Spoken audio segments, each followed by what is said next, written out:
जो मुख्यमंत्री फीते काट के जा रहे हैं, चाहे वो समृद्धि भवन है, चाहे अन्य भवन बन करके तैयार हो रहे हैं, इसका प्रारूप ही अलग था। अगर उस नक्शे को धर्मशाला के लोग देख लेंगे जो हमने बनाया था, तो वो उद्घाटन ही नहीं इनको करने देंगे। मैं जब से राजनीति में आया हूँ तो हमने व्यक्तिगत हित कभी लिए ही नहीं। जिन लोगों से हम प्रभावित रहे राजनीति में आने के बाद, जिन्होंने हमें ग्रूम किया, मेरे पिताजी ने कभी ग्रूम नहीं किया, वो कभी नहीं चाहते थे मैं राजनीति में आऊँ। तो राजा वीरभद्र सिंह जी ने हमेशा कहते थे प्रदेश पहले है, हम बाद में है, बाकी चीजें बाद में है। तो वो सोच खत्म हो गई राजनीति से। मुख्यमंत्री का स्केच पोस्ट हुआ और लिखा गया कार्टून का स्केच, वो क्या था? और इससे पहले कभी इस तरीके की पोस्ट जो है वो आपकी नहीं देखी गई, तो इस पर क्या कहेंगे? उन्होंने एक स्केच पकड़ा हुआ था, मुझे ऐसे लगा कि वो कार्टून से बनाया हुआ स्केच है, उसकी कॉपी है। अब कुछ लोगों ने ये सोच लिया कि ये मुख्यमंत्री जी को कह रहे हैं कार्टून। मैंने नहीं कहा वो, मैंने तो सिर्फ इतना ही लिखा था कि कार्टून का स्केच है। नमस्कार, आप देख रहे हैं द न्यूज रडार और मेरा नाम है प्रीति। आज ऐसे व्यक्ति हमारे साथ मौजूद हैं जो अक्सर जिनकी सोशल मीडिया की पोस्ट जो है वो चर्चा में रहती है और विवाद में रहती है। जी हाँ, आप समझ ही गए होंगे कि हमारे साथ धर्मशाला के विधायक सुधीर शर्मा हैं। सबसे पहले तो आपका स्वागत करते हैं। धन्यवाद। जरूर जानना चाहेंगे कि सोशल मीडिया की पोस्ट जो है वो अक्सर आपकी चर्चा पे रहती है, तो क्या कारण है? और ये लिखने की शैली जो है ये आपकी है या कोई एजेंसी या टीम जो है इसके लिए रखी गई है? ये बहुत सारे लोग सोचते हैं कि शायद ये कोई टीम होगी या कोई कुछ लोग होंगे जो बता देते होंगे, लेकिन ऐसा नहीं है। मैं स्कूल के समय से लिखता हूँ, कविताएं भी लिखता हूँ, छोटी कहानियां भी लिखता हूँ। ये बहुत कम लोगों को पता है।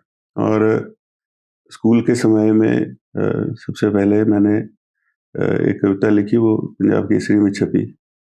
उसमें मुझे उसके 20 रुपए भी मिले, मनी ऑर्डर आता था।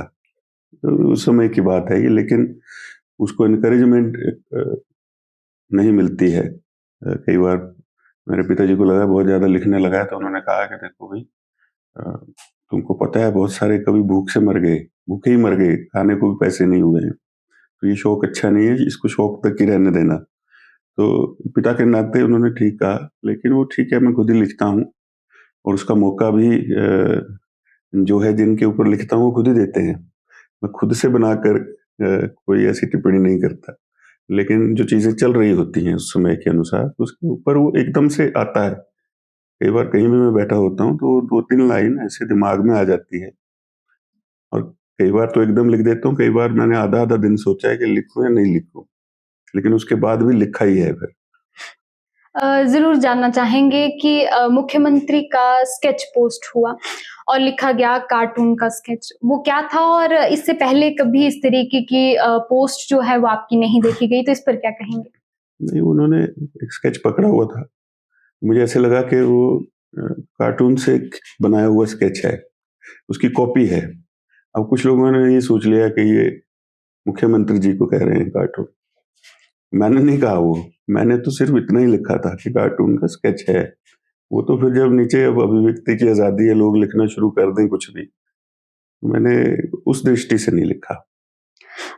कांग्रेस से बीजेपी में जाना क्या था? विचारधारा थी या फिर और चीजें जो जनता को कहेंगे आप?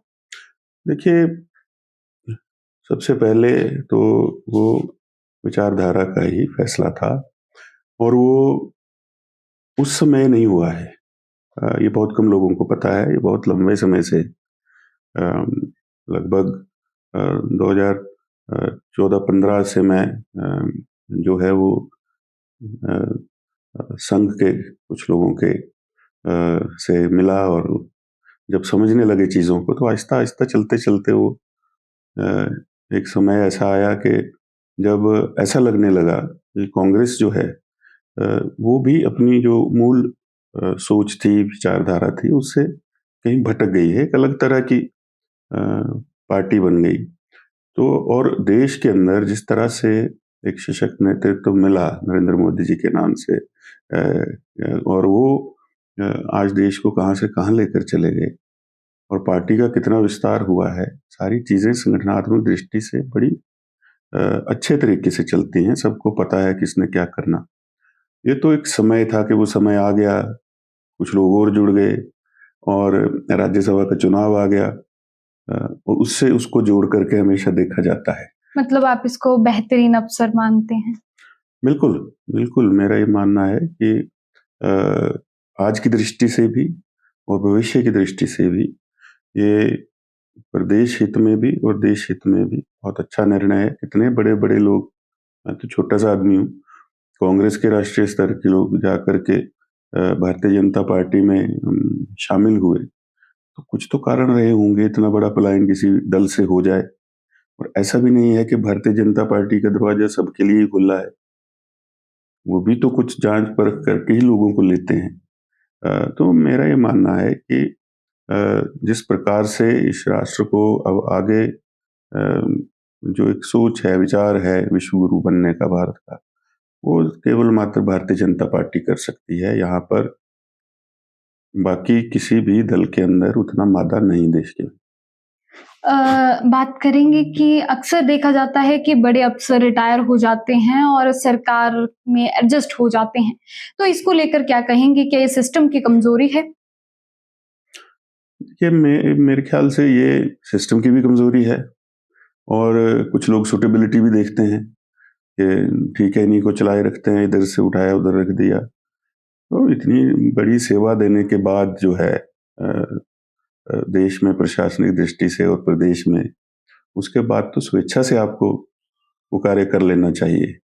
वो कार्य और जो पदभार आप ले रहे हैं, बाद में वो पदभार लेने के बाद आप कहते हैं कि अब इसमें संशोधन करके जो भत्ते हैं, सैलरी है, गाड़ी है, बंगला है, ये भी मेरा ऐसा होना चाहिए, वैसा होना चाहिए। तो इसका मतलब है आप प्रदेश हित के लिए उस पद पर नहीं आए, या जो भी आपको अपॉइंट कर रहे हैं, वो भी आपको इसका मतलब है कि प्रदेश हित में नहीं कर रहे हैं, ये व्यक्तिगत हित जो है उसको देखते हुए लिए गए निर्णय हैं। कांगड़ा वैली कार्निवल की बात करेंगे कि आपने प्रशासन को भी पोस्ट के माध्यम से घेर लिया है। तो वो क्या मामला था और क्यों ऐसा आपके द्वारा जो है वो पोस्ट डाली गई? देखिए, अब आप कांगड़ा वैली कार्निवल करवाने जा रहे हैं, पैसे आपके पास है नहीं। ऐसी क्या मजबूरी है कि आप इंडिविजुअल लोगों को पत्र लिख कर के कह रहे हैं कि इतने-इतने धनराशि मेंशन्ड है उनमें, इतना-इतना पैसा आप दीजिए कार्निवल के लिए। पूरे विश्व में कार्निवल होते हैं। कार्निवल वहाँ के स्थानीय लोग मिल कर के करते हैं। आप स्थानीय लोगों, जो स्टेक होल्डर हैं, उनको बुला कर के एक बड़ी मीटिंग करते, उनसे चर्चा करते कि भई ये प्रारूप स्वरूप देना है, आप लोग आइए मिल के करते हैं। वो कितने तो यहाँ धर्मशाला के अंदर ही, कांगड़ा के अंदर ही हमारे कलाकार हैं, जो कि पूरा वर्ष सब जगह जाते हैं। एक बार आपके कार्निवल के लिए वो वैसे ही आ जाते, आप आने-जाने की सुविधा ही देते तो। उनसे चर्चा तो होती। तो इसका स्वरूप कुछ और होता, और ये हर वर्ष होना चाहिए। ये नहीं कि आज हुआ फिर 4 साल नहीं होगा, 5 साल नहीं होगा। इसकी डेट्स फिक्स हों, इंटरनेशनली, अंतर्राष्ट्रीय स्तर पर सब जगह टूरिज्म की दृष्टि से चिन्हित हों, सबको पता हो कि भई 15 दिन का कार्निवल धर्मशाला में चलता है। उसमें ये होता है। इसको पुलिस ग्राउंड तक ही सीमित ना रखें। कुछ पार्ट आप इसका दाड़ी ले आइए, कुछ जोरावर ले आइए, कुछ मकलोडगंज की तरफ ले जाइए। तो ये पैचेज़ में ऐसा लगना चाहिए कि कार्निवल है ये। ऐसा नहीं लगना चाहिए कि कोई किसी प्रकार का कोई मेला लगा दिया और वही तंबू, वही सब कुछ। तो इसमें कल्चरल एक्टिविटी भी हो, आपके जो स्थानीय चीज़ें हैं जिसको कि लोग यहाँ के आर्टिज़न बना रहे हैं, उनके लिए भी स्थान हो। और फिर अगर कोई कार्यक्रम करने हैं आपने सांस्कृतिक, वो उस दिन में भी हों, शाम में भी हों, और उस तरह से आप उसका टिकट भी रख लेते, तो भी क्या उसमें समस्या थी। नॉमिनल रखते तो फुटफॉल ज़्यादा होता, फुटफॉल ज़्यादा होता तो पैसा ज़्यादा आ जाता। बेसिक इकोनॉमी है। अब अगर आप ₹500 का ही टिकट रख देंगे, तो वो उतने ही लोग आएँगे। ₹5 का रखेंगे, तो ज़्यादा लोग आ जाएँगे, क्योंकि सबकी पेइंग कैपेसिटी है अपनी-अपनी। अब उसमें आपका टिकट भी लेना है, कार्निवल में भी कुछ लेगा। तो उस तरह से प्लान अगर करते तो अच्छा होता। सुधीर शर्मा के लाए गए प्रोजेक्ट जो हैं वो अधिकतर जो हैं वो फेल होते नज़र आए हैं, फिर स्मार्ट सिटी की बात हो या फिर अंडरग्राउंड डस्टबिन की बात हो। क्या कारण रहा और आगे की प्राथमिकता क्या रहेगी? देखिए, ऐसा है, सबसे पहले अंडरग्राउंड डस्टबिन धर्मशाला में लगे। उसके बाद पूरे देश में रेप्लिकेट हुए, जहाँ-जहाँ हुए हैं वहाँ-वहाँ अच्छा काम कर रहे हैं। अब अगर अगर आप कोई चीज़ ले आओ और उसके बाद जो है उस चीज़ की ओनरशिप ना रहे, उसको ध्यान से संजो के सँभाल के नहीं रखा जाए, तो ऐसा होता है। अब 4 गाड़ियाँ हैं आपकी अंडरग्राउंड डस्टबिन से कूड़ा-कचरा उठाने के लिए, 2 खराब खड़ी हैं, उनकी मेंटेनेंस नहीं हो रही।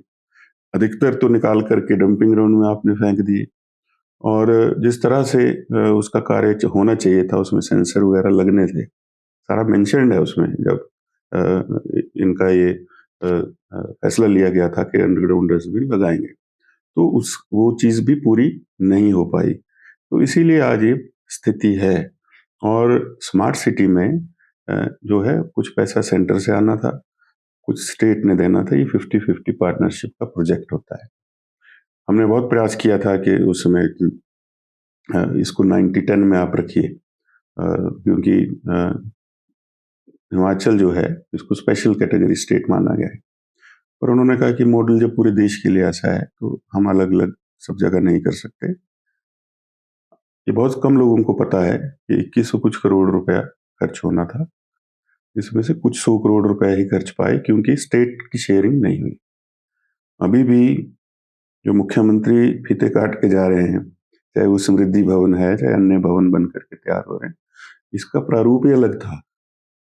अगर उस नक्शे को धर्मशाला के लोग देख लेंगे, जो हमने बनाया था, तो वो उद्घाटन ही नहीं इनको करने देंगे। इसलिए छोटा हो गया प्रारूप क्योंकि स्टेट शेयर पूरा नहीं दे पाए। पूरा अगर आप स्टेट शेयर देते, तो आज धर्मशाला की स्थिति कुछ और होती। और उस चीज़ के लिए मेरा ये मानना है कि यहाँ से जो भी सरकार के नज़दीक नुमाइंदे रहे, उन्होंने वो पक्ष रखा ही नहीं, उसके लिए लड़े नहीं। आपको पहले क्षेत्र के हित के लिए लड़ना पड़ता है। व्यक्तिगत हित के लिए मैं जब से राजनीति में आया हूँ, तो हमने व्यक्तिगत हित कभी लिया ही नहीं। अगर लिया होता, तो वो दिख रहा होता। तो हमारा इंटरेस्ट है और जिन लोगों से हम प्रभावित रहे राजनीति में आने के बाद, जिन्होंने हमें ग्रूम किया। मेरे पिताजी ने कभी ग्रूम नहीं किया, वो कभी नहीं चाहते थे मैं राजनीति में आऊँ, मैं नहीं चाहता था।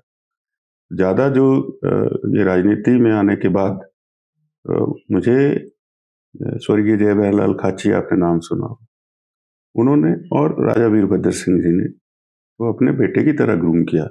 एक-एक चीज़ सिखाई, अच्छा क्या, बुरा क्या, हमेशा कहते थे प्रदेश पहले है, हम बाद में हैं, बाकी चीज़ें बाद में है। तो वो सोच खत्म हो गई राजनीति से अब, वो दुःख की बात है। लंबे समय की राजनीति में आप खुद को किस भूमिका में देखते हैं? एक विधायक, सुधारक या नीति निर्माता? देखिए, विधायक तो प्रजातांत्रिक प्रणाली में एक ज़रिया है, पद है, नीति निर्माण के लिए और सुधार के लिए। तो पहले तो नीति निर्माण और सुधार ही प्राथमिकता मेरी हमेशा रहती है और जो भी कार्य करना, वो आज के लिए नहीं करना है। वो 50-100 साल का आपको आगे सोच करके उस कार्य को करना है और वो ये पूंजी है जो आप दे जाओगे अपने क्षेत्र को, लोगों को, आने वाली पीढ़ियों को, इस प्रदेश को। तो उस दृष्टिकोण से जब काम किया जाता है, तो मुझे लगता है कि उस कार्य के साथ भी न्याय होता है और जो भी आप धनराशि ऐसी चीज़ों पर खर्च करते हैं, उसके साथ भी न्याय होता है। विधानसभा में इस बार कुछ ऐसी हलचल देखने को नहीं मिली और जनता का भी परहेज ही रहा। इस पर क्या कहेंगे?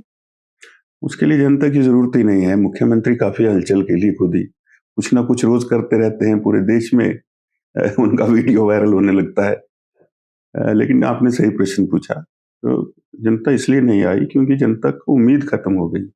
पिछले 3 वर्षों से जाते-जाते अगर आश्वासन ही मिल रहे हैं, तो जनता क्यों जाएगी? और मेरा ये मानना है हालाँकि मैं खुद विधायक हूँ, कि आपको ये 8 दिन का आपने सत्र किया, इसका अगर आप पूरा विश्लेषण करेंगे आप लोग, तो आप पाएँगे कि इसमें सिर्फ़ सरकारी पैसे का खर्च हुआ। अधिकारियों के आने में, विधायकों के आने में, रहने में। अंदर कोई सार्थक परिणाम सार्थक निकल कर नहीं आया, बस वो अगर एक-दूसरे को गाली ही देनी है, तो अन्य माध्यमों से देते रहें।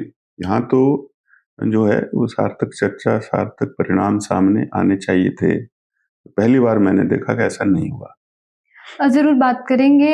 मुख्यमंत्री ने कहा कि बीजेपी के 5 गुट हैं, तो सुधीर शर्मा किस गुट में हैं? देखिए, मैं तो भारतीय जनता पार्टी में ही हूँ। अब मुख्यमंत्री जी खुश करने के लिए कुछ लोग उनको एक सूचना देते रहते होंगे। हमारी तरफ के भी हो सकते हैं कि किसी ने बदली-वदली करवानी तो बोल दिया। लेकिन ऐसा होता नहीं भारतीय जनता पार्टी में, ना कभी होगा। पार्टी एक है और इसका जो है वो परिणाम ये है कि आज वो पंचायतों के चुनाव तक डराने में डर रहे हैं, तो अपना चुनाव आते-आते क्या हालत हो जाएगी। पहले तो अपना वो घर सँभालें, आज उन्हीं के लोग आपस में भी ओपन स्टेटमेंट्स दे रहे हैं। कांग्रेस के अंदर के विधायक और मंत्री कहते हैं कि कब जो है हमारा भी पीछा छूटे। तो ये तो हालात उनके अपने हैं। तो मुझे लगता है कि ये उनकी गलतफ़हमी है जो जल्दी दूर होगी। मेरा अंतिम सवाल आपसे रहेगा कि हिमाचल जो है वो किस दिशा में जा रहा है? देखिए, वर्तमान नेतृत्व में, वर्तमान सरकार में जिस दिशा में जा रहा है, वो दिशा सही नहीं है, वो दिशा है ही नहीं। उसको आप खाई कह सकते हैं। दिशा खत्म हो गई है। अब तो जो आगे सरकार आनी है, उनको अभी से गंभीरता से सोचना चाहिए कि खाई से दिशा की तरफ कैसे जाना, ऊपर उठना कैसे है। अभी तो गिर गए हैं, लेकिन ऊपर उठना तो होगा ही। उसके लिए सार्थक जो है वो प्रयत्न करने होंगे, निरंतर करते रहने होंगे। उसकी रोड मैप आपको उसका अभी से बना करके जो है वो तैयार रखना होगा। जनता से साझा ज़रूर करना चाहिए चुनाव से पहले। ये मेरा विज़न है, ये मैं अपने चुनाव में हमेशा करता हूँ। ये मेरी सोच है, ये मैं करना चाहता हूँ। तो अ, उसको लोगों से शेयर करें। अब तो जनता का विश्वास ही उठ गया है कि भई जब सरकारें आती हैं और इस तरह के हालात बन जाते हैं, तो हम लोग सरकारें चुन क्यों रहे हैं? वो विश्वास भी अगली सरकार को जीतना है। चुनाव जीतने से पहले उस विश्वास को वापस पैदा करना, चुनाव जीतना, चुनाव जीतने के बाद इस प्रदेश को, इस देवभूमि की छवि आज जो हो गई पूरे देश के अंदर, उसमें सुधार करके अगले 50-100 साल की प्लानिंग करके आपको कार्य करने होंगे। ठीक है, आपका बहुत-बहुत धन्यवाद। धन्यवाद।